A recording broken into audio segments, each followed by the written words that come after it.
handling business. Let's finish it. We taking no prisoners, yeah, we winning it. We winning it. No more dreaming and wishing it. Now my team is living it. There's nobody stopping us, we out here getting it. Let's get it. I'm bringing the energy, we got the firepower. I pray for my enemies, it's your final hour. Been down in the trenches, coming up off the benches. I'm shooting my shot, straight to the top. Yeah, we swinging for the fences. This is the new wave. You done let a beast out of the cage, and they about to feel the rage, cause we on the rampage. We put in the work every day. We came to play, so get out the way. We on the rampage. This is the stage where history's made, and they about to feel the rage, cause we on the rampage.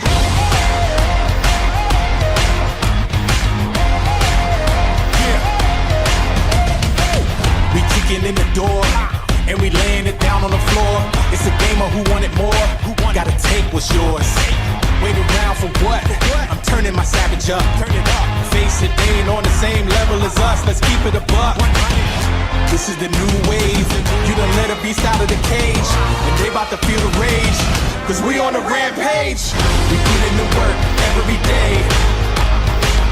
We came to play, so get out the way. We on the rampage. This is the stage where history's made. They about to feel the rage, cause we on the rampage.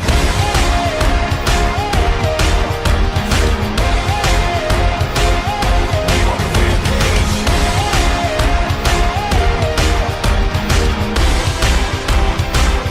We on the rampage. Real recognize real. Only deal with the facts. Steel sharpens all steel. Now it's no turning back. We stronger together. We live for pressure. It's right now and never. Now we on the rampage. We put in the work every day.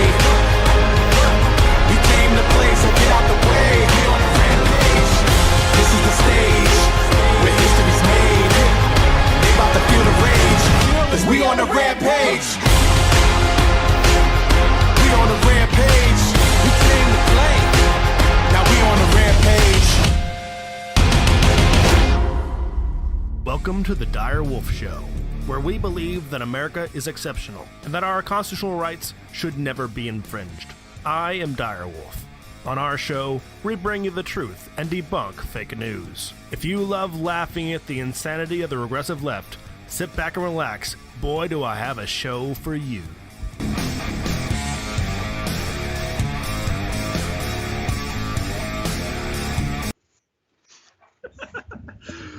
Welcome back, Wolfpack. Doctor of Things, Dire Wolf PhD here for our weekly news recap behind enemy lines on YouTube, where speech is not free and the truth is demonetized. Alongside me is my Doctor of Stuff co-host, Fox Trevize, PhD, MD. Thank you, Doctor. Doctor. We have a great show for you guys, in spite of me. In spite of Dire's best efforts, we do have a good show tonight. I've done my best to try to prevent that, but it happened anyways. And that show has happened because of people like you who subscribe, who support us financially, who share us around, kind of like a disease, spread it around. Thank you very much. If you want to support us, please continue doing those things, because as you may have heard, YouTube is trying to strangle us to death. They just haven't got to us yet. Yeah, I think they're going to be going after everyone here pretty soon. It's you notice I used to like watching stuff on YouTube because it wasn't ads like on TV. I really hate watching. Well, I haven't watched like real TV, like real cable TV, in probably a decade now. But yeah, you just watch like an hour-long show, and it's 20 minutes of commercials that's first spliced in there. And then now YouTube's kind of almost the same thing, except for it's worse. Like the ratio on YouTube is so much worse. So like they're increasing the number of commercials, and then they're decreasing the amount of independent content. It's becoming, we've reinvented TV. The reason why we made YouTube was because we didn't like regular TV. And they've recreated it on YouTube. Thank you, YouTube. Fucking amazing. Yeah, leave it to Democrats to recreate things that already exist, but say it's new. So They first they wanted they just like removed all the content they considered to be cringe or on the fringe. I mean, or people who are political. It wasn't cringe, otherwise Dyer would have been gone a long time ago. Fringe is pretty cringe, so that was actually pretty apt. But then they go for people that they disagree with, progressively moving towards just anyone who disagrees with them. So they've narrowed down who actually can have monetized content quite a bit to almost just verified content creators or mainstream media. That's the direction they're going. They're kind of going the direction of Pornhub, just the clean version. Oh, did you hear Pornhub nixed like 80% of their videos? That's what I was referring to. Yeah, so if you guys don't know, that's your Pornhub. It's a little less adventurous this week than it was last week. That's why I was aware of it the minute it happened. I had a good source. Yeah, Dyer's no longer allowed to upload. Yes. So they did the same thing. Also, you guys might notice that the sound of Dyer not petting his dog in the background. It's abuse. Yeah, he wanted to be in the room. Now he wants me to be constantly petting him and not paying attention to what I'm doing. I have limits. I pet you put a F in chat for Dyer's dog not getting pets. And he's staring holes into my soul right now too. So they went down to just verified content creators for Pornhub, and that's kind of the direction they're going with YouTube as well. So because of that, they had so much fewer places they can run commercials. They're now running 2 commercials in one commercial spot. Like they had one commercial spot before, the beginning and end of a video, and then every 10 minutes. Now they'll run 2. So you have to. My favorite thing too is that you still have a lot of creators that do like their own inside the video advertisement. So you'll spend 30 seconds to a minute watching ads at the front of a video. Then the beginning of the creator's video is brought to you by, and then another 2 minutes. And then if you're lucky, you got another minute of their actual video before another set of YouTube mid-rolls comes through, and then you got to watch on the backside. I'll throw YouTube on my Bluetooth speaker while I'm taking a shower and getting ready in the morning, and it's really annoying because then you'll have an ad come up, and YouTube is like extra cruel. So you're able to like some ads you can skip after 5 seconds, some ads you can't. But on the ones that you can skip after 5 seconds, I've noticed that it'll get to the end of the advertisement. And then it'll just sit there with click here to go to this advertisement's website. It'll do that for another 30 seconds if you don't skip it. So like you actually get punished for watching the entire advertisement. Yep. It's ridiculous. They wouldn't have to make their content so unbearable to watch if they just spread out the commercials. But I think it'd be hilariously evil for someone to do this, but I wouldn't do it myself, is for someone to have a video where the entire video is just a commercial for a product that then had commercial at the beginning and end and middle of it. It'd be hilarious. I think that's like most of the beauty YouTubers, isn't it? Actually, it's all the toy channels where they play with toys. It's just one gigantic commercial with commercials mixed in. Should make that illegal. It's advertising to children. Yes. Okay, so do we have any? Did you already thank the people that enable this? Yes. Show. This show is your guys' fault in a great degree. So I hope you feel bad about yourself. A degree, like Dyer's doctoral degree. Yes. As you may have heard, I am a doctor and also the president. I am Dr. President. Thank you. So. Jokes like that are brought to you by Kaylet, Ori Main, Nathan Cameron, Tetris Freak, Slowpoke, Thunder Erican, who promises she's female, has failed to prove it, and the White Lion and Timberwolf. Thank you very much for all you guys' donations and support. White Lion has proved that he is a lion and is indeed white. So. Oh no, he definitely is a lion who can type. Yes. He has a very large keyboard. All right, well, opening funny comment. We didn't have one, but I think we made one up already, so I guess we're skipping that segment. What do you say? Yeah, I agree. Let's get this derailed train on the road again. Okay, so Dyer, did you know Did you know that Hunter Biden did nothing wrong?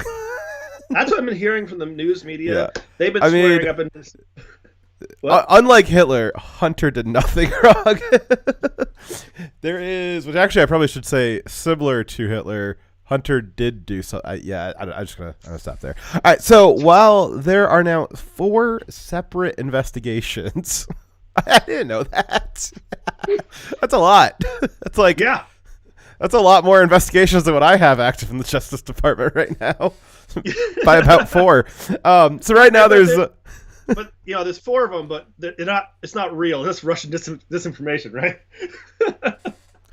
Shaman King's asking, is the official title Dr. President-elect Direwolf? Yes, it is. Yes. All right, so there are now 4 separate investigations within the Department of Justice into Hunter and his business dealings. At the center of these investigations is the claim, supported by a lot of evidence, without evidence, that Joe Biden has used his son as an intermediary to sell his influence and make millions.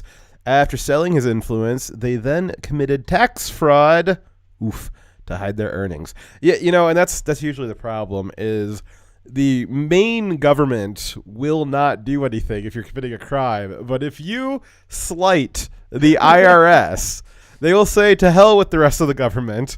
We are coming after you. So the 2 ways. So if you have a liberal who's doing something wrong and nobody's interested in investigating them, you can, 1, propose that they are committing some kind of fraud against the IRS and or draw a swastika on their stuff. And you will have 20 FBI agents and a probably like a hit squad from the IRS will show up. Just national news to it, and they'll make a story about that. If you like attach a noose made out of tax fraud, you definitely get some movement on that. Anyway, so after selling his influence, they committed tax fraud to hide their earnings. 2 major business deals at the center of the case. The first is Hunter's employment with the Ukrainian energy company Burisma, where Joe infamously used U.S. foreign policy to protect his son from prosecution, which was by saying that he withheld $1 billion of aid to the Ukraine in exchange for the Ukraine making the prosecutor going after Hunter go away. Yes. So that's all on video, him bragging about that. But they say no evidence whatsoever. Yeah, I don't know. I mean, I think I would say that a confession. I don't know. If Joe Biden confessed to a crime without evidence. Yeah, but they argue that it's simultaneously that he's so silly and out of his mind that he wasn't really doing that. He's just being verbose, right? But then he's this amazing leader at the same time. There's nothing wrong with him. There's no psychological problems. It's just a lisp. That explains the video. He has a lisp. No, it's a stutter, Dyer. I'm sorry, stutter. He's not gay. So the second case is when Hunter Biden was working on a $1.5 billion investment deal with a Chinese energy company in 2013, while Joe was vice president. This also, I believe that he was working on that with John Kerry's son as well, if I remember correctly. It's pretty incestuous all around. A lot of the family members were involved, and a lot of their associates. So this is when Joe used Air Force Two, if you remember, to fly his son to China for that business meeting. This same company made several large donations and investments into the Biden family and associates and their companies multiple times since then and to now. Emails have showed that Hunter had negotiated a 10% stake in the company's profits going to the big guy, which was Joe Biden. The Biden family business associate, Tony Bobulinski, who I always spell his name wrong, said that Joe Biden was very much Bobulinski was very much involved in those business deals that Hunter and Biden were a part of. He was also profiting from it. And he verified that the big guy referenced in those emails was, in fact, Joe Biden. Though there was enough evidence to show Joe was involved in these business dealings, they usually refrained from saying his name in the emails and text to create a level of deniability. Not disability. This week, new text messages, just like you have, Dyer. This week, new text messages between Hunter Biden and his associates, Bob Alinsky and James Gilliar, were released by Fox News. Not this Fox News, but the other one. Showing that Joe Biden was involved in the Chinese business deals by name. Oof. Almost like a smoking gun. Almost. Actually, it's kind of like a picture of the gun firing, but I digress. In the text message on the 11th of May, 2017, James Gilliar said to Bob Alinsky that they needed to, quote, set up the business and get the Biden family involved and get Joe involved. That's that first text message. Maybe it's a different Joe. Maybe. I mean, it's a common name. So the business they were referring to was the investment firm Sinohawk Holdings. Oh, no. Which had partnership with Chinese energy giant CEFC, owned by Yi. This is the same company that gave the Biden family millions in 2013. Gilliar also texted that they were not to mention Joe's involvement. They were, quote, not mention Joe is involved, only face-to-face because they are paranoid. Oof. They are usually paranoid about associating yourself. Are you usually paranoid about associating yourself with legal and morally upright deals? No, generally, I would be paranoid if I was doing something illegal or morally not upright. If I was doing something that is completely fine, I wouldn't be paranoid about being associated with it. So it seems like a sign of the guilty mind to not want to have your name spoken in relation to a business deal. I like the next testament, the reply at the bottom there. It says, okay, they should be paranoid about things like... Yeah, they are paranoid, and yes, they should be paranoid. And no, Joe Biden's not involved in any of this stuff, guys. It's just it's a conspiracy theory. So the person responding there in that video, in that picture, is Bob Alinsky himself, and he's the one who said that he had actually advised when hearing how they wanted to break up the profits and operate this, how to set up this business and how they're going to receive the profits from it. He's like, this is pretty illegal. If you ever get caught doing this, it's going to be tax fraud. He had actually advised them about that, the illegality of what they're doing. So based on his testimony, which is backed up by evidence of actually knowing he was at the place and time and talked to Biden at the time he said he did about this topic, it shows that they knew what they were doing was illegal, and they can't even claim ignorance. Which is not a defense. Right. So according to Bob Alinsky, later that month, Bob Alinsky did meet with Joe to talk about the business dealings in person at the Beverly Hilton Hotel in Beverly Hills, where the former Veep was set to give a speech. In the text messages, Gilliar also said that the Chinese company was dealing with the Biden family business, and that's how they viewed it, as being the Biden family, not just Hunter, not just his brother and Hunter, but the entire family is who they were dealing with. So that's an important distinction. That they were not just investing in their firm because it was, had a long track history, which it didn't. It was a brand new company that's made for this deal, or that they were good at their job because they hadn't demonstrated that at all. It's because they wanted to invest in the family. Yeah, doing these kinds of deals it's two parts, right? So you got the you got the attempt to do it, like from the Biden side, but also it's the perception of the Chinese that matters as well. Because you can also, as government officials, they can also get in trouble for accidentally doing stuff that looks like it's quid pro quo and the other side thinking that it is. That's also not allowed and can get people into trouble. And what we have here is that you've got both sides of the formula. You've got the Bidens overtly making a quid, And then you've got the Chinese overtly responding with a quo, being millions and millions of dollars. Yes. I also want to point out, if anyone tries to saying, "Oh, this conversation is happening in 2017," well, he wasn't vice president at that time. That's a year after he left office.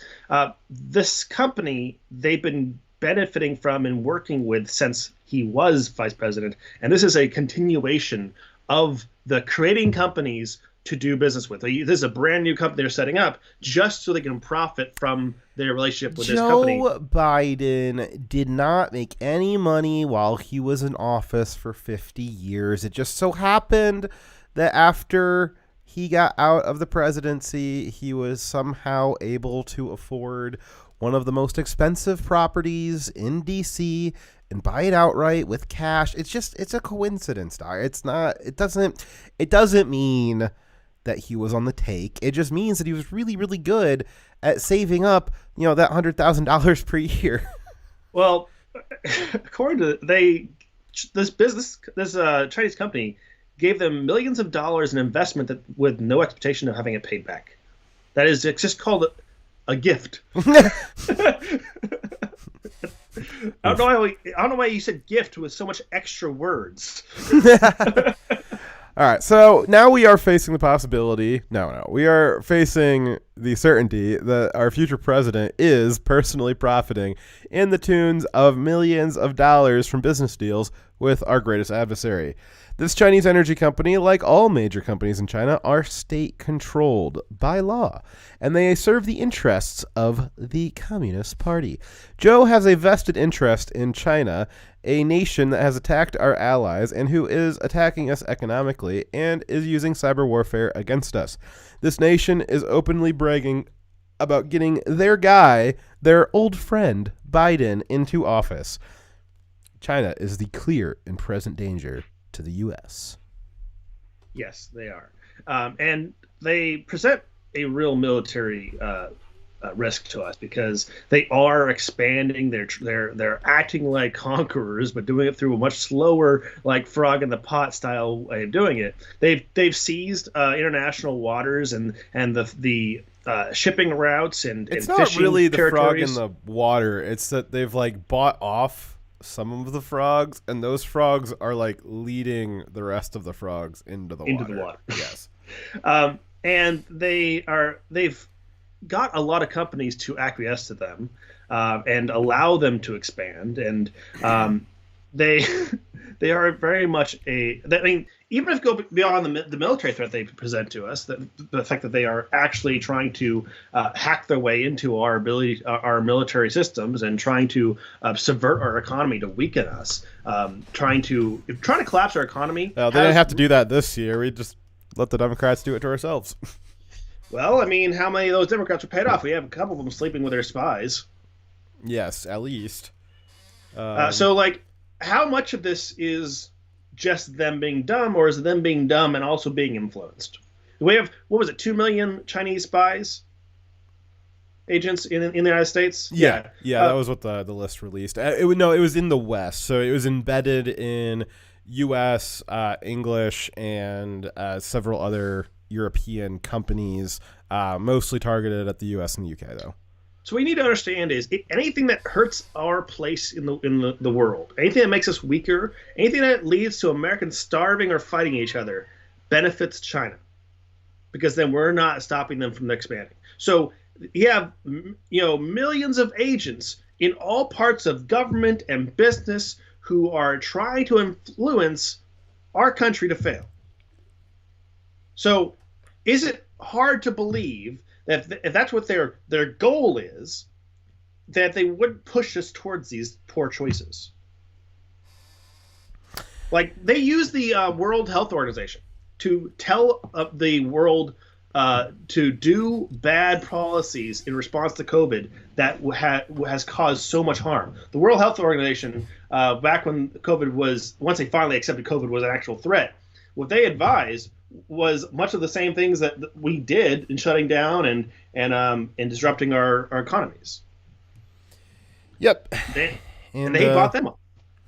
And either through deliberate or through purposeful manipulation, they unleashed the coronavirus against the world. And I think that they probably knew how it would play out.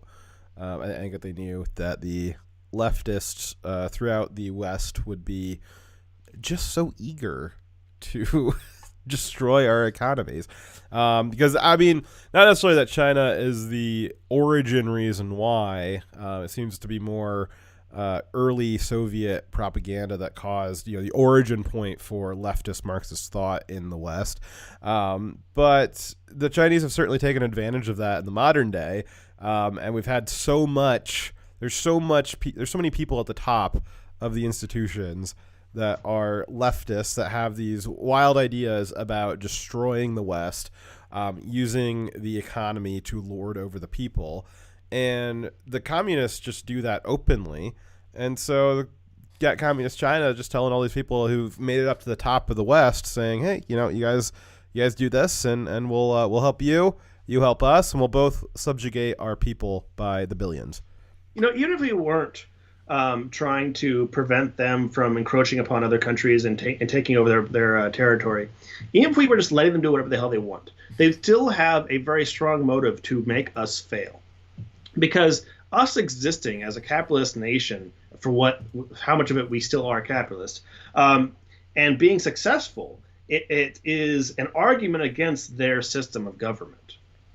And us succeeding looks bad for them and their justification for what they do. And just beyond the risk they present to us, I mean, we're also willing to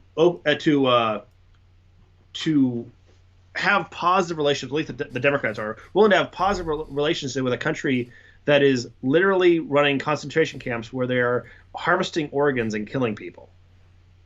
I mean, China right now is acting very much like pre-war Nazi Germany. Hey, kiddo. I mean, help me my kisses. I'm doing a video right now. I'm sorry, but you should be in bed. I thought you were asleep. Good night. You're like, I thought you should be asleep. And she did like devious laugh. It's like I tricked you. Okay, you get your hug too, but you gotta go back to sleep too. Oh. I'm actually broadcasting. Good night. Love you. Everyone loved it. Yeah. So, I would say the parallels between pre-war Germany, well, post-war Germany. Yeah. Damn Germans. It's not the Germans this time. That's crazy. Although they are helping. I feel like somehow the next war is gonna be kicked off by Germany still. Like they'll end up on the wrong side like they always do. Yeah. All right. So funny stat on this topic though is that there was a survey that showed that 10% of voters that voted for Biden would have changed their vote if they had known about what Biden and Hunter had done. Man, I wonder why they didn't know what Biden and Hunter. That's so. What? I mean, maybe. I don't know. It's gonna remain a mystery. Move on to the next story here. Yeah, let's find out. All right. So we've got a next story here. Is Dr. Jill Biden? Dyer, did you know that Jill Biden is a doctor? Oh, really? So, like, if I were to break my arm, she could help me? Wait, your arm or someone else's? No, never mind. So no, she wouldn't be able to help either way because she's not that kind of doctor. She's a doctor of education. And when you remember that the term doctor is Latin for teacher, that means that she is a teacher of education. Fantastic. Yeah. Well, she and many others have insisted for more than a decade that she be addressed as doctor in writing and in speech, according to the Associated Press style guidelines and Merriam-Webster dictionary. It's not that simple.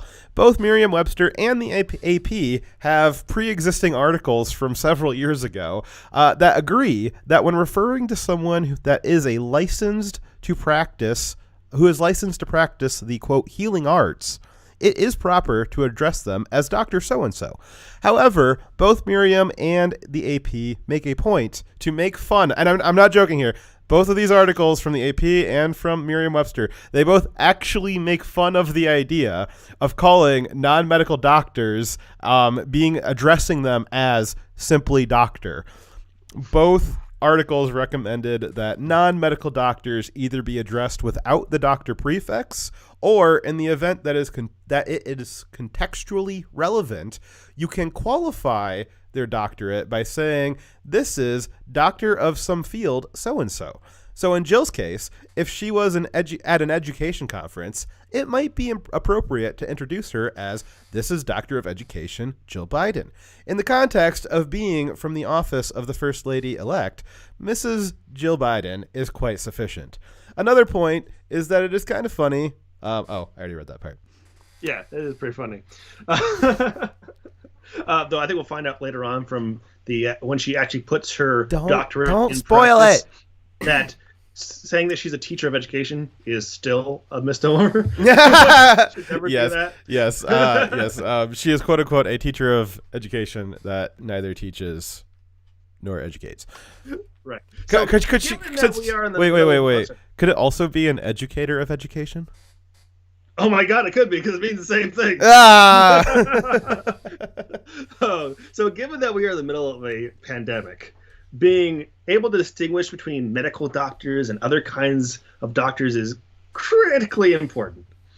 We already have had several prominent doctors call on Joe to make Jill the Surgeon General. Prominent Democrats. Sorry. We had prominent Democrats call Joe to make Jill into the Surgeon General, apparently not realizing that she wasn't a medical doctor. This is why last week that the Wall Street Journal wrote a scathing op-ed calling on Jill and the media to drop the doctor from her name. As we saw from the AP and Merriam-style guidelines, it has long been considered silly and worthy of being made fun of when a non-medical doctor insists on being called doctor without the qualifier that they are not a medical doctor. The WSJ piece was hilarious trolling, and I recommend that you go read it. It received the type of screeching response from the left that you might expect. Telling Jill that she isn't a real doctor is misogynist and sets women back, and it might even be racist. In response to this, Tucker Carlson stepped into the ring to double down that not only is Jill not a doctor, her doctorate in education is a fraud to begin with. In a segment he ran earlier this week, Tucker reviewed Jill's actual dissertation paper that she wrote to receive her doctorate title. This is how Tucker described the paper. Quote, Dr. Jill needs reading glasses. Either that or she is borderline illiterate. There are typos everywhere, including in the first paragraph of the introduction. Dr. Jill can't write, and she can't really think clearly either. Parts of the dissertation seem to be written in a foreign language using only English words. They are essentially pure nonsense, like pig Latin or dogs barking. Hey, I'm offended. Tucker is just, he just has a way with words. That's an insult to dogs barking. Yes, that is. I think what Tucker's really trying to say is that she's a yappy bitch, and I agree. Yes. Now, not just to take Tucker's word for it, we hunted down Jill's dissertation ourselves and read parts of it too. And that's no easy feat, not only because it was hard to read, but also as every place that hosts the doctorate papers has seemingly lost them recently. But we did find one that forgot to take it down. And what we found is that Jill Biden is kind of dumb. You might even use the word retarded.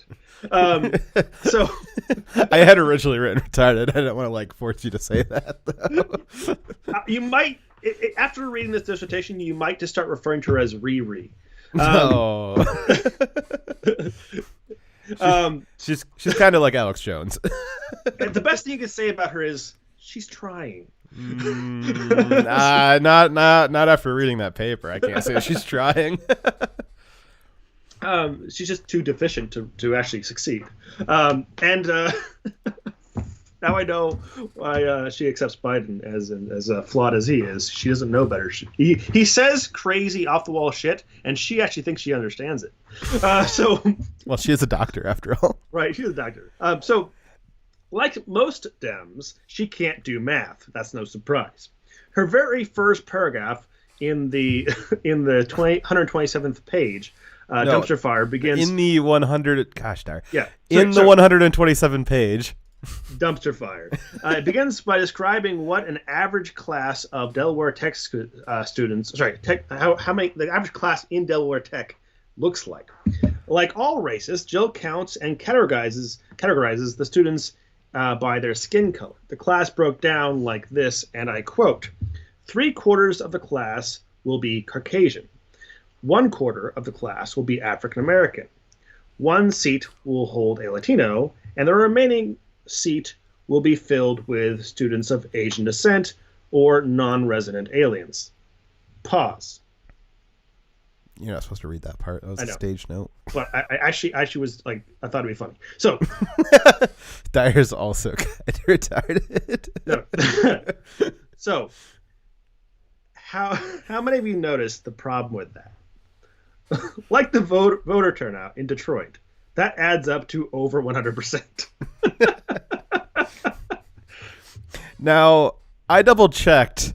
I even searched through the document, and I couldn't find the phrenology measurements she used. They must have been out of calipers that day. But she also said Latino, which, I mean, come on, guys. That's obviously pretty homophobic, right? Wrong one. Is racist? Try again. Is it sexist? Close enough. Okay. In another section, she wrote, quote, of the 159 students surveyed, 55 received financial aid. 41 paid their own tuition bills. 45 students' parents paid for their bills. 3 of them had their spouses pay. 9 received scholarships.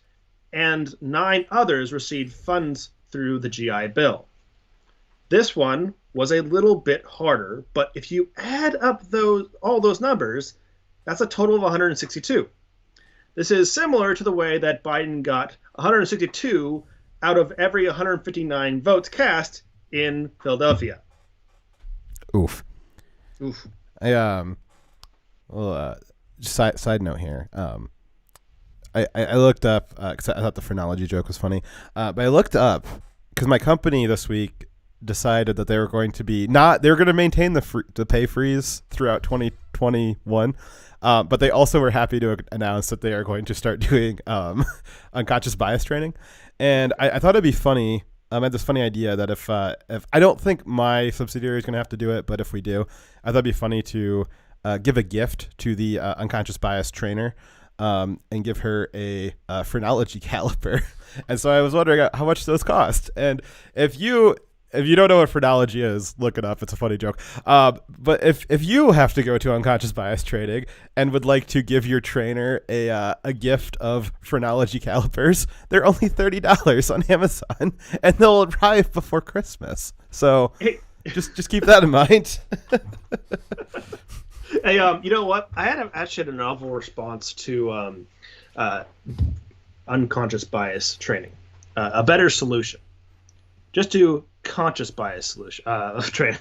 Just make sure everyone's conscious of their bias. There, I mean, we'll all be okay with it.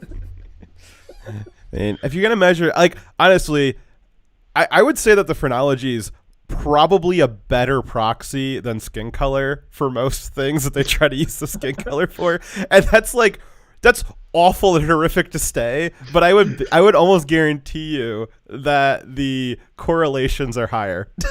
I mean, if you're going to use one crazy-ass standard for how to evaluate someone, I don't see any difference between the two of them. Yeah, like if they're already trying to use a pre-1700s racist science, why shouldn't they use a different kind? I don't understand. Yeah, like, how is this worse? It's the same.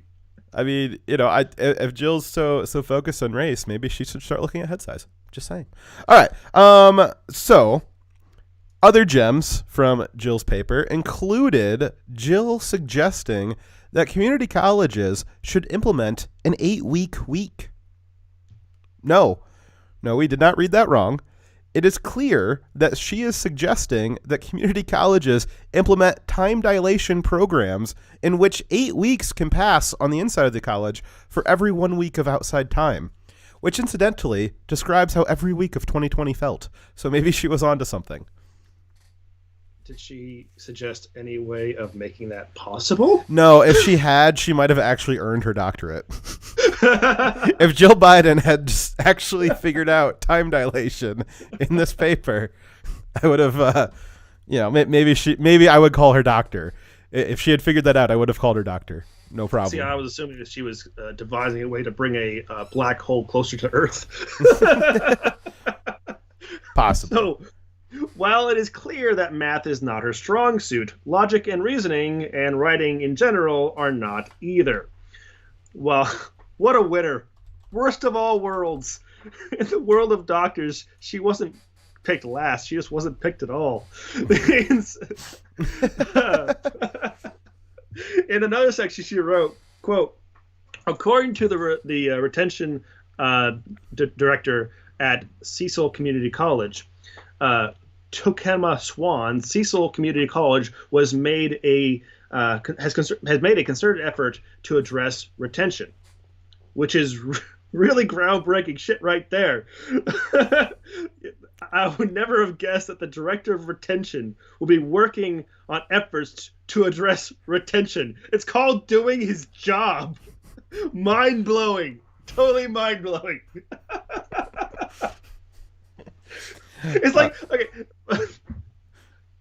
Hey, if you were someone who works on network solutions, and you told me that it's important for you to find solutions to network problems, that'd be just as much mind blowing. Did you know that diversity traders trade on diversity? I'm shocked.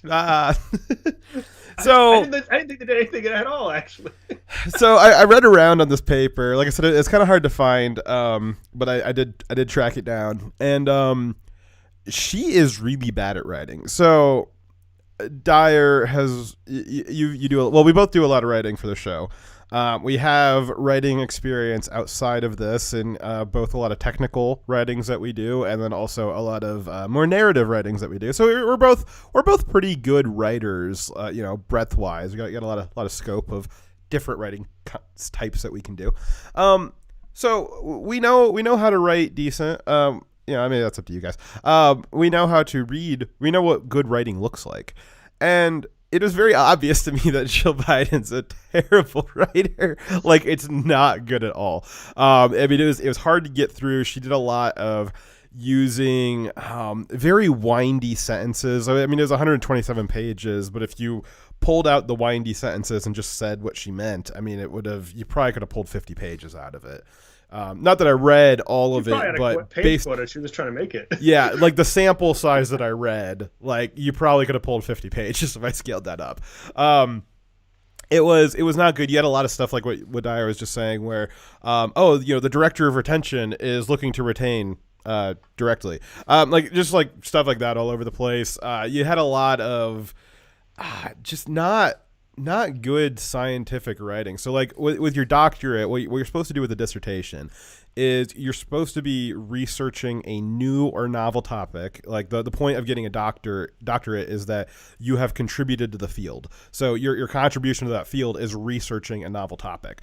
I don't think that retention at community colleges, I don't know if that counts as like a novel topic per se. It's a little I don't know. It's a little sketchy to have picked that. It's kind of a stretch to say you're adding to scientific knowledge in any way or in your field. Exactly. It's not really an addition to human science. But you also got just within. Let's just take the premise that was a worthwhile thing to research. The paper, it's so windy.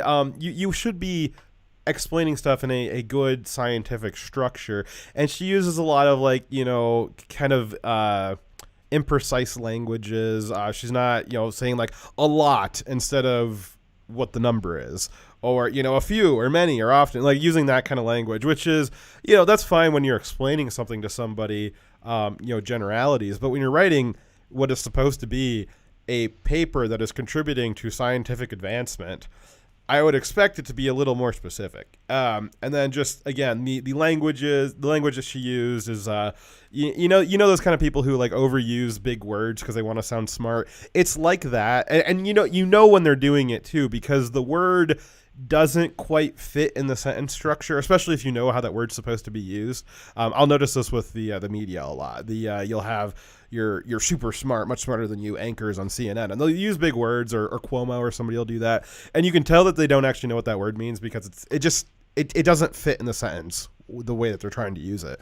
And that was Jill's entire paper, was every sentence did not fit together well syntactically, a lot of run-on sentences, a lot of unnecessary use of words or turn, like, I don't know if I want to call it a turn of phrase, but the words that you might use to like join a sentence together with a comma, those conjunction phrases. So you got your regular conjunctions, which are just like and or but then you got like kind of like the phrases where it's like in lieu of or via this, or just stuff like that. She just overused that over and over again, and it was really, really hard to read what I read. It was like, oh no. Like, so I've got some experience writing narrative stories and things like that, and I've worked with other people that have as well, and I've done proofreading for that sort of stuff, and I'm always very heavy with the pen when I'm editing stuff.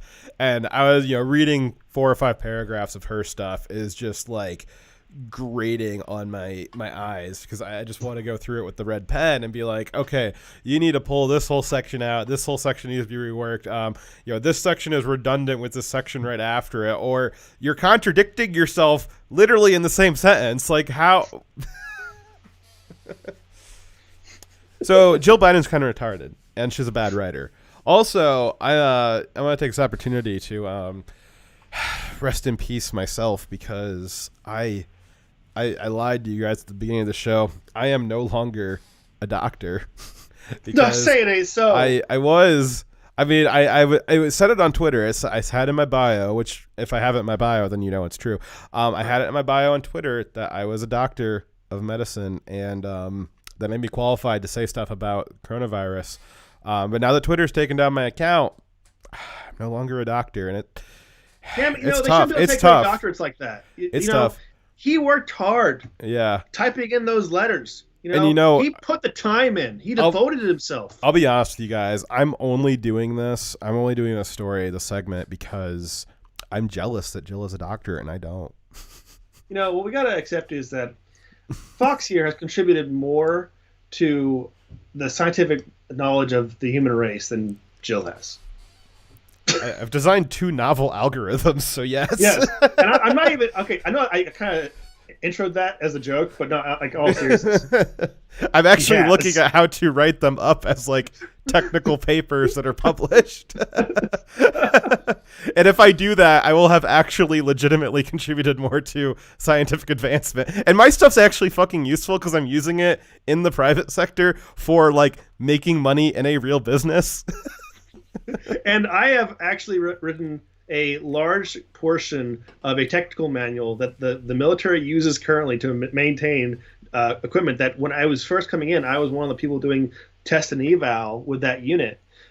So I actually have published, in a way, a manual that's contributed more to the scientific knowledge than she has. Well, and so you also get this. So I think that we've done that. She hasn't actually contributed, but she still wants you to call her that. And one of the things that she's actually said herself is the reason that she got her doctorate was because while Joe Biden was a senator, she was jealous that the mail was being addressed to Senator Biden and Jill, and she wanted it to say doctor and senator. And so she only got it because she wanted the accolades of doctor, which That's is why a Democrat thing to do. Yeah, exactly. And so she also, I mean, this insistence, we're not joking, like she's very insistent that you call her doctor because that's the reason why she got it, even though she's not a real doctor. And then you've got the left, you got the media all and going along with this, saying, yes, of course you should call her doctor. She's a doctor. Again, like, and we're not kidding. Whoopi Goldberg actually called that she should be the Surgeon General because she doesn't realize that she's not a real medical doctor, and the Surgeon General is supposed to be a medical doctor, which I think is obvious. But you see this on the left where you've got like Vindman. Remember Lieutenant Colonel Vindman, where he was like, it's Lieutenant Colonel to you, Nuez, whatever the hell his name is. Where you've got the left where they are very insistent that you address them as their proper title. They're very insistent on, peacocking their medals. So you see this with your Tin Pot dictators. Tucker was making some other jokes about, you got the general of Panama who's got, his chest is just filled with medals, and, you're not allowed to question, you're the general of Panama. Where did you get war medals from? And, what he said was, if you could question Jill Biden on her doctorate, maybe you could start questioning other things that the left seems to apply to themselves as honorifics and titles. Maybe you would notice that their medals are fake as well.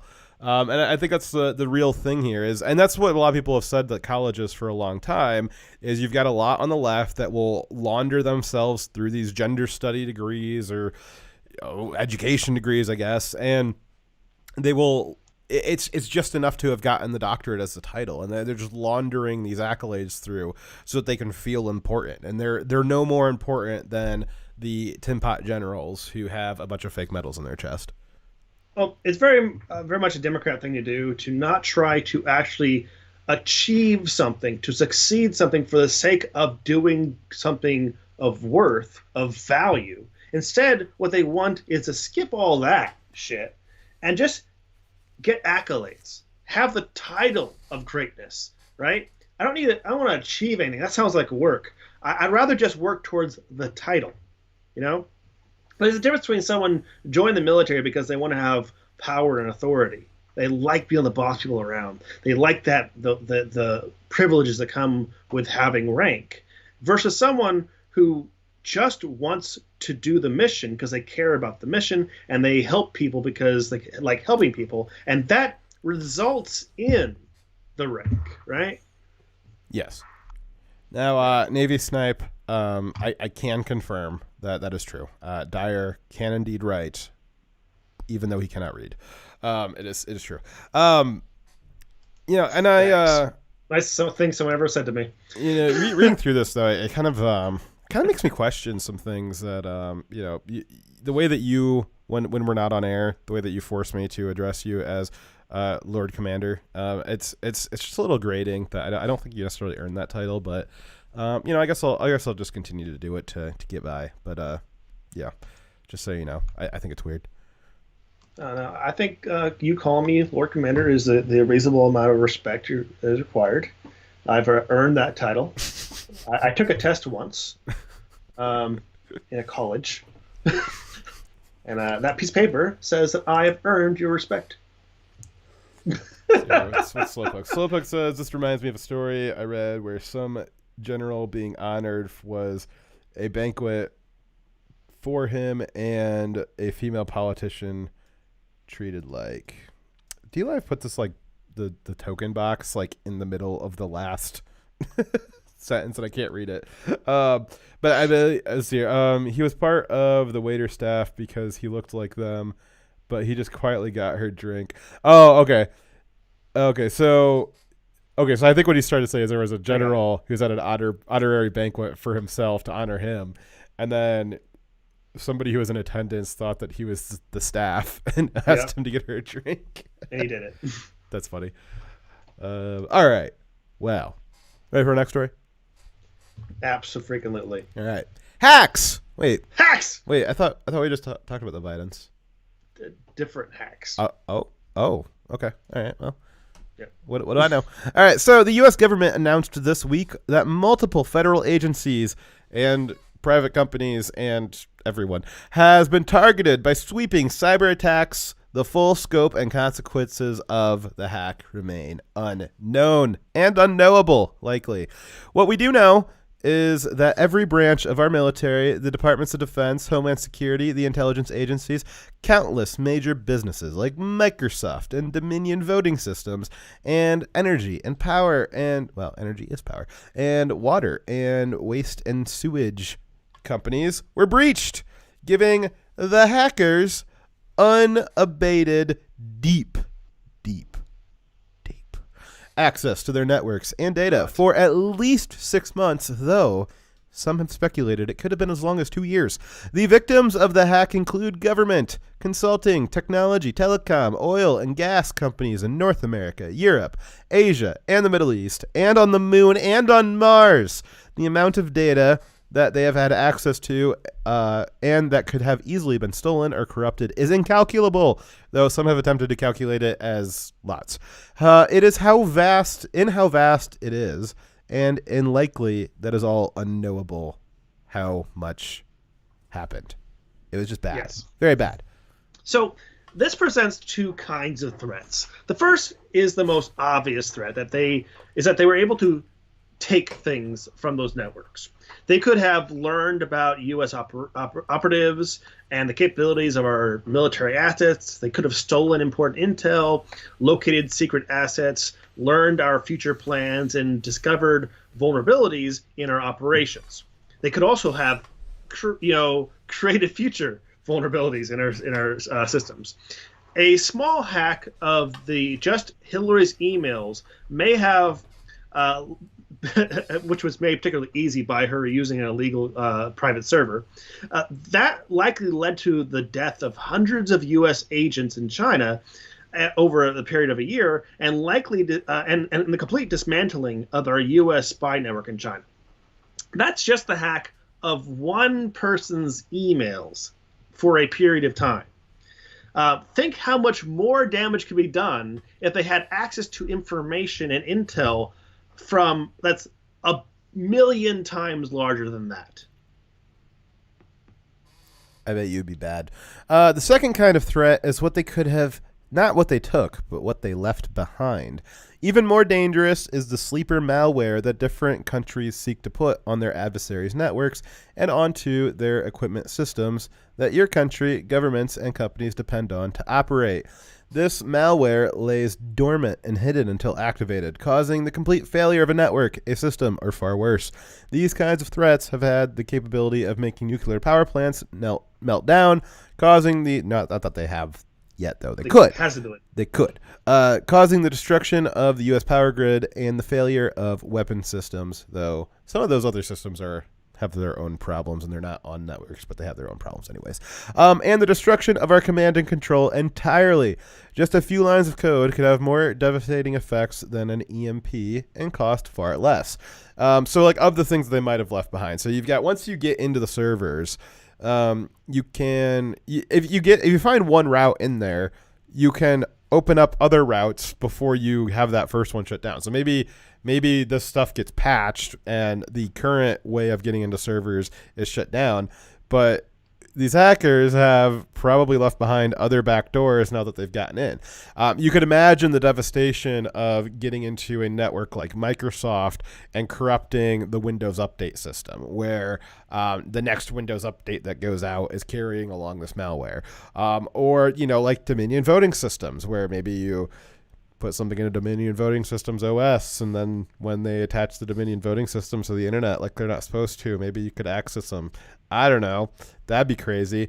Or someone like Intel and AMD, where you can get access to how the more secure parts of the processor are laid out in the silicon. Or even there was a type of hack that was theorized several years ago, and one of the reasons why it's theorized, they actually were able to accomplish it on a small scale. But one of the thoughts is you've got random numbers generated on your processor. There's a mechanism in there that generates pseudo-random numbers.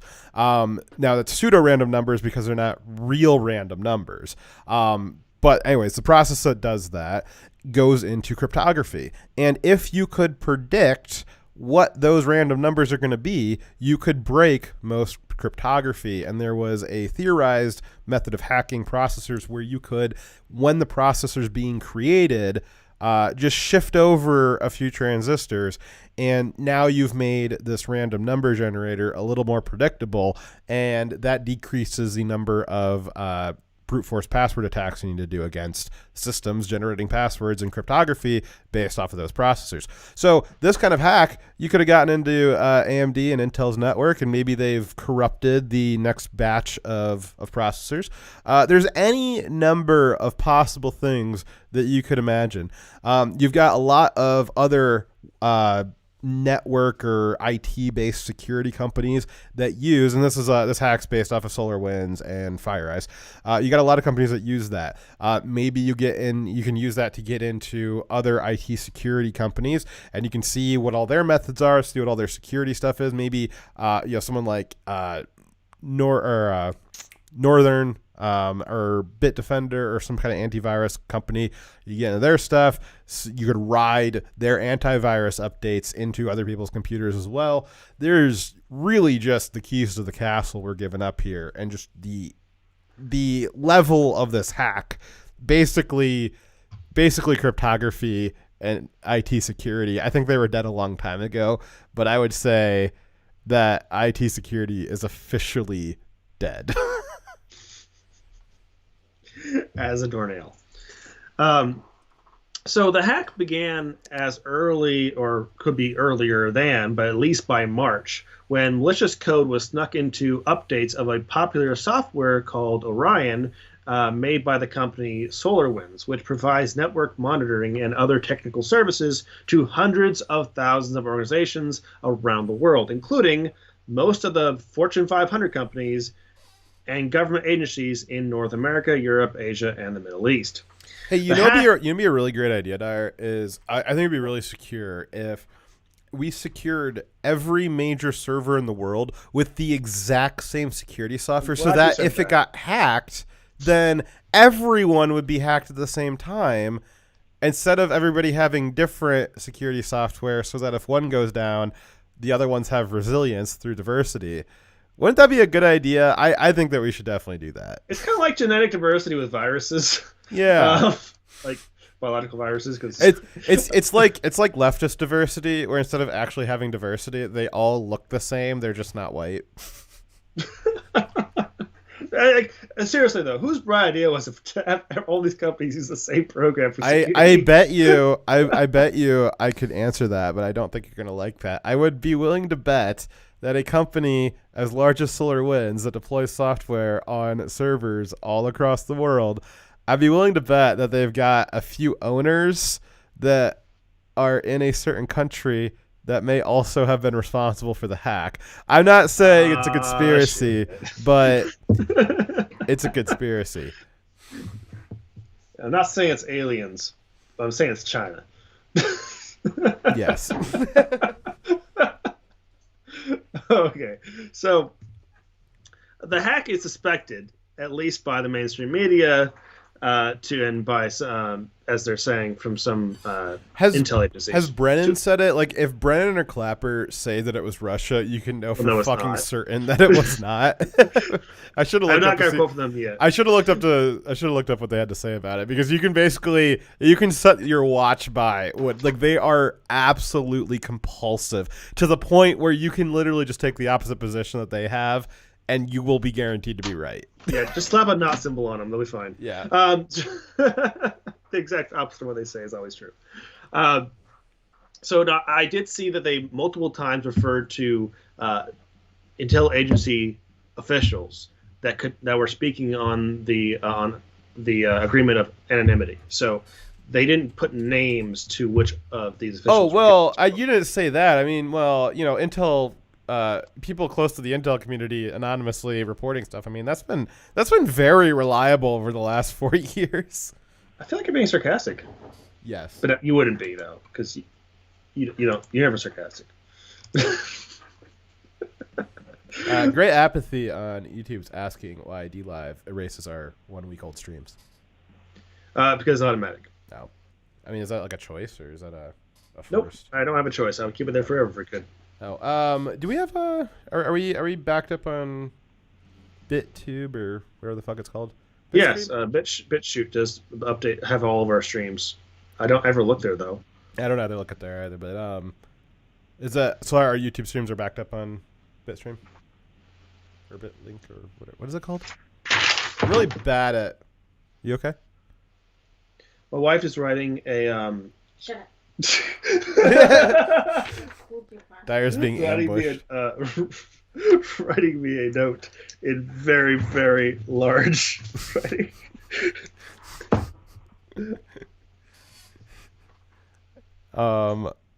We will. What you wanna grab a? You wanna grab that BitSheet link? Yeah, sure. I think it's linked below though. Oh, is it? All right. Well, check I like the a lot links of things below. We're also. I think we're on Twitch for a while too, aren't we? We are. Twitch saves some of them for longer, doesn't it? They also delete them at a certain period though. Oh. But I'll look up our BitShoot link real quick. I don't see our. Yeah, I don't see it. I think the only place is on YouTube that saves them for longer term. Well, I'm logging into BitShoot real quick, and this is the first time since I've logged in since forever. Yeah.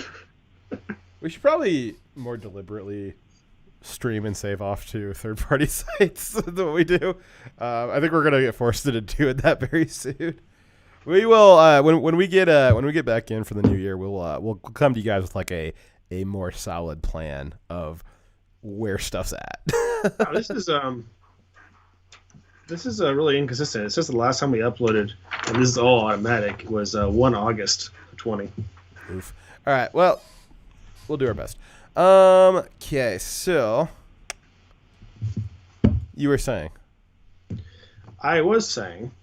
So it's suspected to be at least. It was suspected by the mainstream media, at least, to be perpetrated by a Russian hacking firm, APT29, also known as Cozy Bear, based on known signatures. I know, Cozy Bear. Known signatures from these hackers being found in the code of the malware. So you're telling me, Dyer, that one of the not one of, just absolutely unprecedented, the largest hack in human history, and I know we won't have that technology for that long, but the largest hack in human history, and it went on for 6 months before anybody realized it was happening, at least. But as soon as we found out that it was happening, it was immediately recognizable as this specific hacker group because of a well-known signature that they have in their code. Yes. A signature that's publicly available and anyone could put into their code to mimic them. Yes.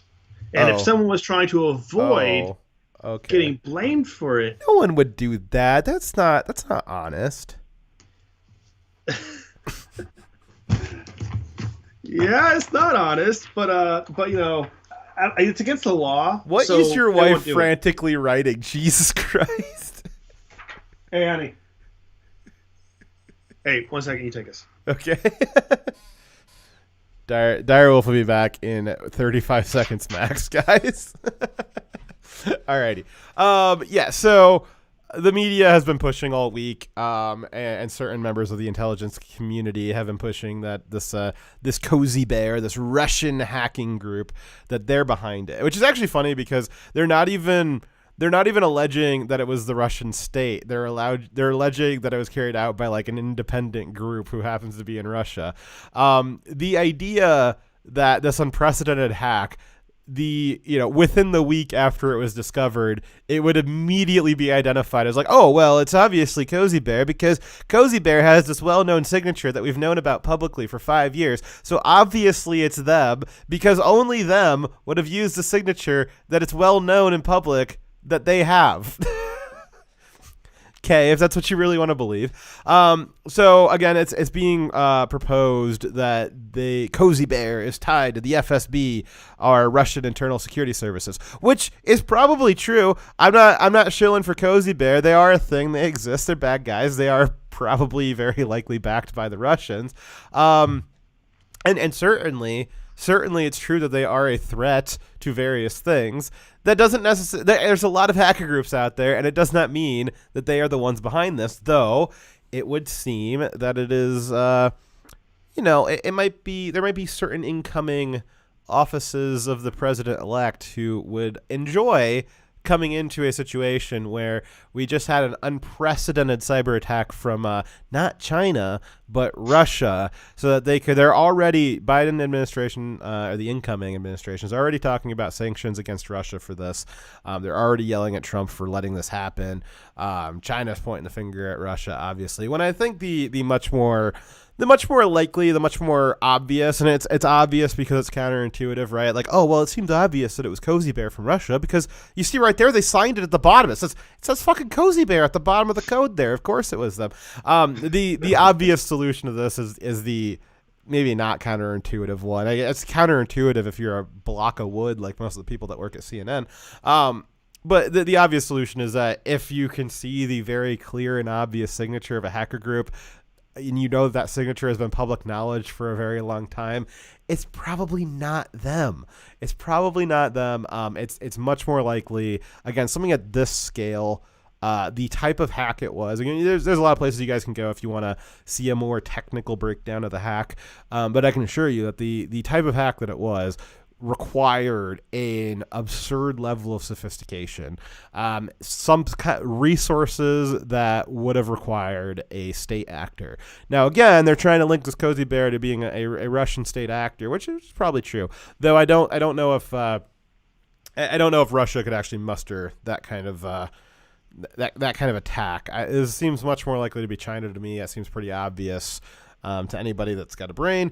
It could be wrong, but it seems pretty obvious that it's China. And so you have a situation where, in my opinion, it seems that China just attacked us and attacked really the West at large. Is still currently attacking us. It has possibly weakened our IT security to the point that it could never be repaired. And then you have an incoming administration that is, well, I think we've gone over how friendly, how old friends Joe Biden is with the Chinese. And he's going to come in and agree that, yes, it was Russia. And so this attack that China had against us, they're going to completely gloss over that. China will have to face no consequences for that. And they will know for a fact that over the next 4 years, for the next couple of days, Joe Biden, and for the years following, Kamala Harris will look the other way when China invades our networks, and we will be sure to blame Russia for it.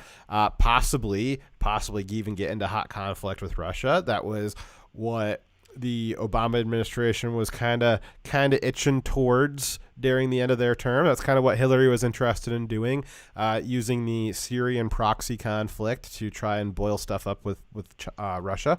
And so we might see just that return. It might almost be like 2016 to 2020 never happened when you look at the foreign policy in the long sweep. If you look at that from 100 years from now, where it just, 2019, we start rubbing up with Russia, rub it up against them in Syrian conflicts with proxy conflicts. And then 2020, we immediately jump right back into that, and maybe it leads to some kind of hot war. Either way, China, I'm sure, is loving this.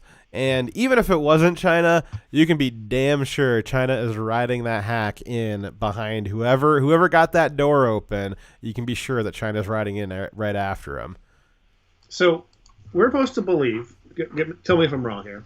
You're wrong. That oh, wait. Russia orchestrated the hack of the 2016 election to get Trump elected. They said that they swayed the election. And then this year they orchestrated him getting out of office. So they first got Trump elected, and then they got him defeated 4 years later. And now they're doing an obvious hack and advertising that they did a hack, so to give the next president a reason for sanctions and punishment. But they did a hack of this magnitude without causing any serious damage yet. Correct. Yeah, so yes. You've got what I saw. I was actually very surprised.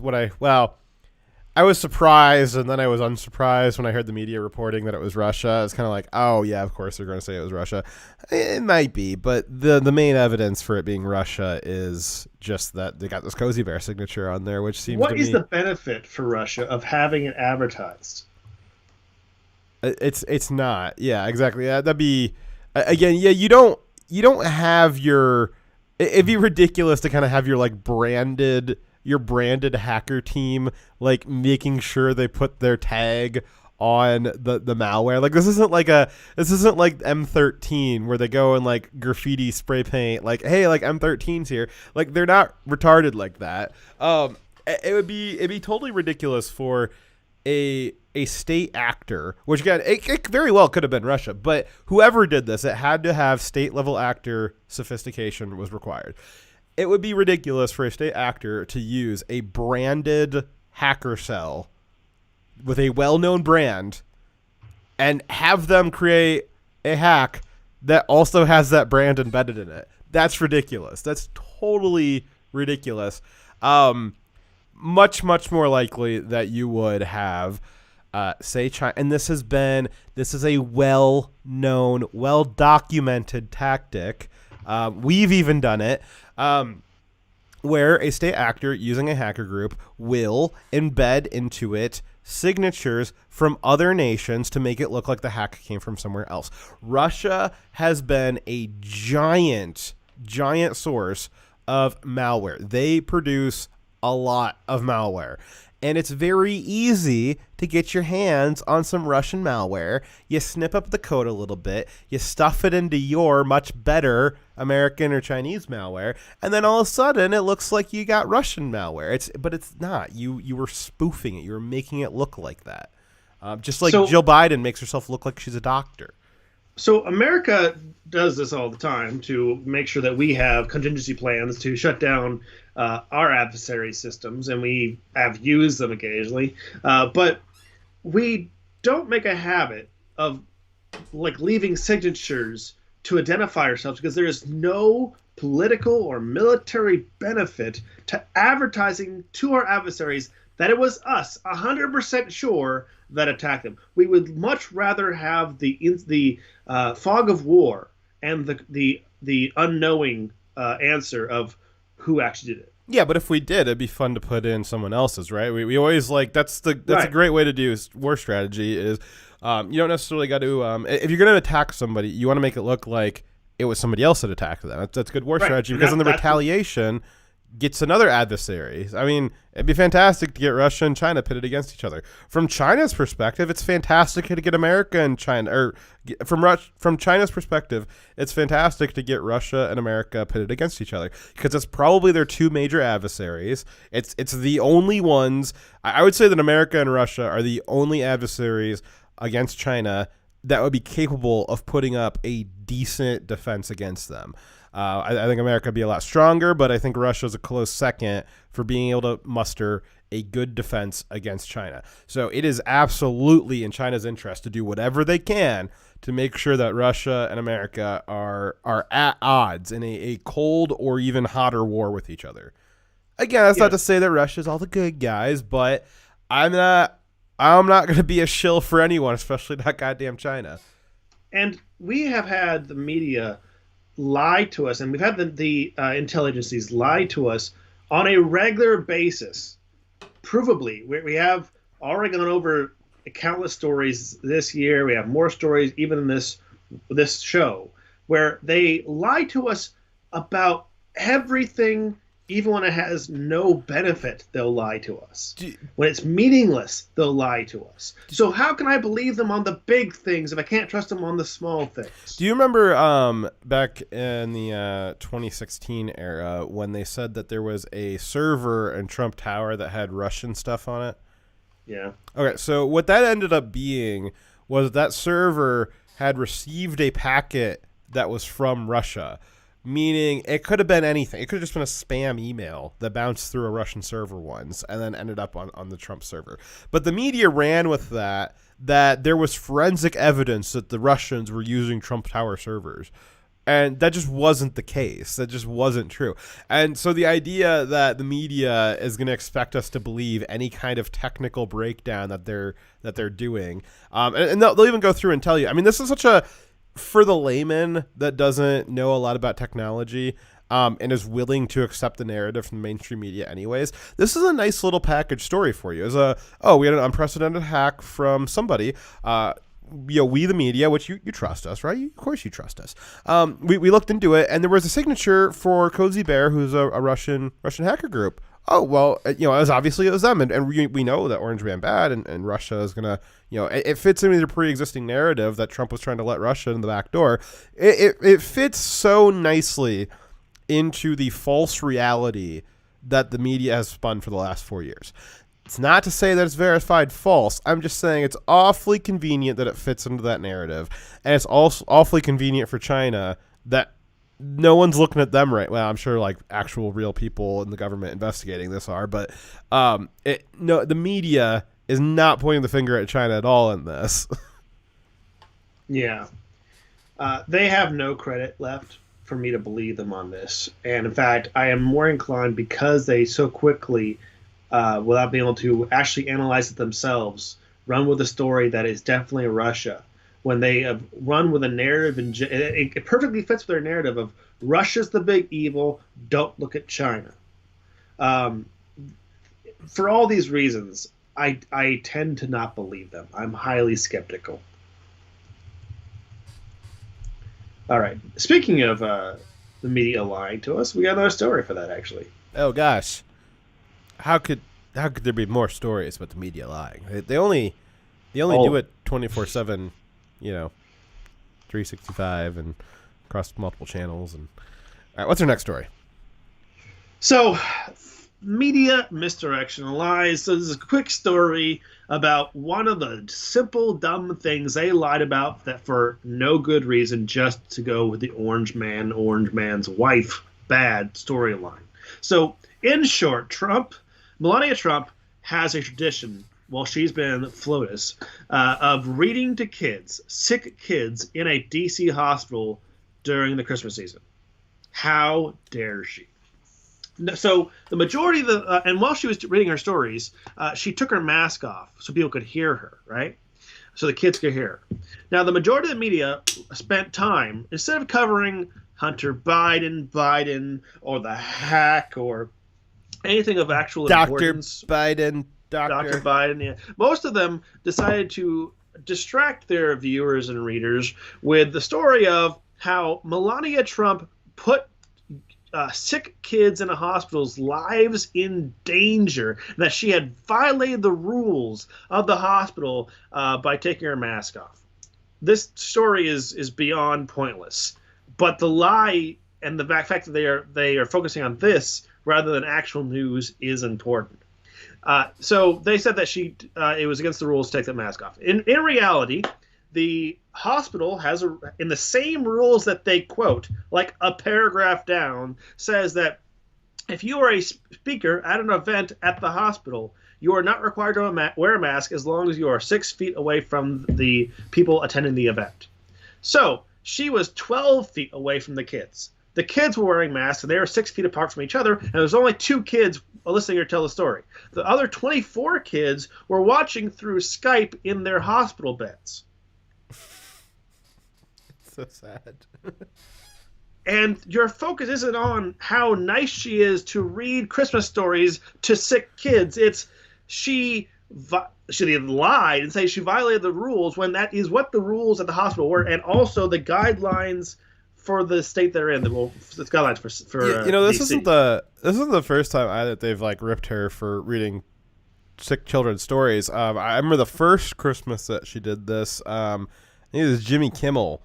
Did a good 5-minute, a bad 5-minute segment on how her accent was funny. It was like, bro, she's an immigrant. One, you guys are supposed to be on her side about that. Like, two, describe her accent for me, because she speaks 5 languages. Which accent do you think that she was speaking there, buddy? This or that is what Kimmel was saying. It was like, dude, you'll go after her for anything. Yet you've got Jill Biden out there pretending that she's a medical doctor and insists that you call her such. And meanwhile, you have Melania, who's actually like very smart. Like there's been a lot of it's almost been like a meme, but it's very true. Like she is extremely intelligent. Which is, I mean, great for her. But you got her, pitted up against somebody like Jill Biden, where God forbid you say, hey, Jill, it's great that you got your doctorate, but we're actually in like a worldwide medical crisis. Maybe it'd be great for you to not conflate yourself with like medical heroes, and maybe not confuse people so they think that you should be the Surgeon General. That would be great. And you get destroyed for even thinking about criticizing Jill Biden. Yet Melania Trump, it is open season on her for decorating the White House with too many Christmas trees, or reading to young children, or speaking an accent, which is an accent of 5 mixed languages that she is fluent in. I mean, it's not like we've got this isn't the UK where we have like the royal family and they they have kind of like an air of respect that you're supposed to have for them. But like, Jesus Christ, like you can have a little bit of respect for people, especially when they like deserve it or when they're doing good things. And the media does not give them an inch. They will rip her up and down for doing good stuff. Meanwhile, you have, like I said, you just look at the counterexample. Maybe off the bat, it's hard to kind of say, like, is the media being too hard on Trump? Are they being too ridiculous with Melania? It's easy to kind of ask that in a vacuum. But when you have the comparison of how they treat the Bidens, of how they treated the Obamas, of how they treated the Clintons, even how they treated the Bushes, which was pretty god awful. You've got when you have the contrast between how they treat the two, it's very, very easy to see how inconsistent it is. And it's very easy to see how vicious, the viciousness that they go after Melania for. Trump's a tough guy. He gives as good as he gets. Melania is a sweet girl, though. They are so vicious to her. They are vicious to Barron. And then you say anything about the Biden kids, even Hunter, who's like, what? He's older than both of us. He's up in his mid-50s, isn't he? Grown-ass man. What's that? He's a grown-ass man. Yeah, and you are not allowed to say a word about him, but the media will be like, I think Barron's got autism because he was tired at 4 o'clock in the morning that one night. Or, you see Melania or Malia Obama doing blow with pictures in Hunter Biden's laptop, doing blow with Hunter. You can't talk about that. You can't talk about how Michelle is kind of printing sometimes. Did you guys figure that one out? You're not allowed to talk about any of that shit. But Melania reads books to small, sick children. How dare she? How dare she? It's so much more important to talk about that than she anything China's doing. She wasn't following it. She created that tradition. Like, holy shit, guys. She's just doing good. How dare she? All right. It's like missing the point. Well, and that was the whole point of this story, is that the media decided that this week was an appropriate time to talk about this, and they missed. Well, they're misreporting to the extent that they're talking about the hack. They're misreporting it. They're all the other stories that they've got. Just totally missing the ball on a lot of stuff, and it's that's what we get. I guess that's what we get. This is the type of story that I would expect to be in something like TMZ or like some tabloid at the grocery store. But that's really what the mainstream media has become. Is they become very tabloidish. Tabloids had their place when they were. When there was no internet, and the best place to be was on cable TV, and there was only a few channels, and so the mainstream media got to handle those, and they got to be the serious stuff, and then you had the your tabloid stuff at the grocery store that you go through. That was a good place for that stuff, but then you had the internet, and nobody really knew what the rules of the internet was. It wasn't it wasn't a serious place. And you had a lot of people where eventually the internet just became this place where, whoever had the silliest, goofiest, most extreme stuff, that tended to rise to the top with algorithms and sharing and that sort of stuff as the internet has evolved over the last, few decades. And the mainstream media has attempted to adapt to that messaging or to that style, and they've essentially just become shitlords and tabloids. It's fantastic. Never really thought about it that way. You're completely right. Yep. All right, guys. Well, if you are on YouTube, actually, Dave Duff's asking if we are on Rumble, which I believe not, because I only started hearing about Rumble about a month ago. So I'm pretty sure we're not on that, but we probably should be. We'll talk about what our schedule is going to be for the rest of the year at some point before the end of the show. 'Cause I think we'll probably have another show, but this will probably be like one of the last ones for the year. But we will come back to you next year with a better plan of where you can find us, where we'll be storing stuff and all that kind of stuff. Because I think that's going to become extremely critical in the next year. So Rumble is not on the list of ones that could work with a Restream. I don't know. I think Rumble might be a repository. I also want us to look into Floatplane. That is something that Linus Tech Tips set up, and it's merely a video library repository. So that's something to look into as well. Okay. So, well, we're going to be going off YouTube. So yes, see you guys. Please go to the link below to follow us on DLive and watch us here. Yes. Goodbye, YouTube.